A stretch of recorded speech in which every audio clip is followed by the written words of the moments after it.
இந்திய அரசியலமைப்பு topic 6 fundamental rights article 12 to 35 பகுதி 3 பகுதி 3 இதில் நம்ம என்ன பார்க்க போறோம் அப்படின்னா ரைட் அகைன்ஸ்ட் எக்ஸ்ப்ளாய்டேஷன், அதாவது சுரண்டலுக்கு எதிரான உரிமை. இதில் என்னென்ன ஆர்டிகல்ஸ் வருதுன்னு பார்த்தீங்கன்னா ஆர்டிகல் 23 and 24 வந்து வருது. ஆர்டிகல் 23 and 24 நம்ம என்னன்னு பார்க்கலாம். ஆர்டிகல் 23 வந்து என்னன்னா டிராஃபிக்கிங் அண்ட் ஃபோர்ஸ் லேபர் அப்படின்னு என்னன்னா டிராஃபிக்னா கடத்துறது, இல்லை கட்டாயப்படுத்தி வேலை வாங்குறது, இல்லை வேலை நேரத்தை போக மீதி இருக்கிற நேரத்துலயும் வந்து ஒரு மனுஷனை வந்து வேலை வாங்குறதா இருந்தாலும் சரி, இதெல்லாமே எதுல வரும் அப்படின்னா டிராஃபிக் அண்ட் ஃபோர்ஸ் லேபர்ல வரும். ஆர்டிகல் 24 சில்ட்ரன் எம்ப்ளாய்மெண்ட் ஃபேக்டரிஸ், அதாவது தொழிற்சாலைகளை குழந்தைகளை வந்து வேலைக்கு பயன்படுத்துறது, இதெல்லாம் வந்து எதில் வரும் அப்படின்னா சரத் 24ல வரும்.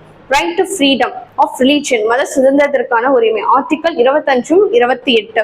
ஆர்டிகல் 25 நம்ம என்ன பார்த்தீங்கன்னா practice and propagation of religion, அதாவது ஒருத்தர் வந்து அந்த மதத்தை வந்து நடைமுறைப்படுத்துறதும் இல்லை அந்த மதத்தை சார்ந்து பிரசாரம் பண்றதுக்கும் ஆனா உரிமை வந்து அது சுதந்திரம் வந்து எதுல இருக்குன்னு பார்த்தீங்கன்னா ஆர்டிகல் 25ல இருக்கு. ஆர்டிகல் 26 என்ன ரிலீஜன் ஆஃப் இஸ்லாமிய விவரங்கள், அதாவது அவர் தன்னோட மதத்தை பரப்புறதுக்காக ஒரு குழுவை ஃபார்ம் பண்ணி அது மூலமும் வந்து பிரச்சாரம் பண்ணி கொண்டு போறதுக்கான உரிமைகள் எதுல இருக்கு அப்படின்னா religious of article 26.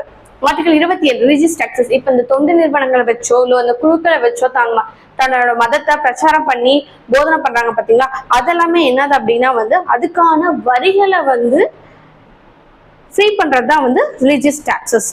Article 28 article 28ல பாத்தீங்கன்னா ரிலீஜியஸ் அண்ட் எஜுகேஷன் இன்ஸ்டிடியூஷன்ஸ், அதாவது சமயம் சார்ந்த கல்வி நிறுவனங்கள். ஒரு கல்வி நிறுவனம் தன் மதத்தை வந்து போதிக்கலாம் இல்ல தன் மதத்தை வந்து பின்பற்றலாம் அப்படின்னு சொல்றாங்க.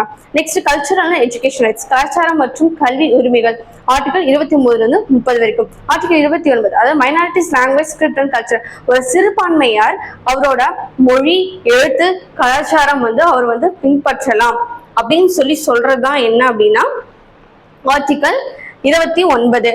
ஆர்டிகல்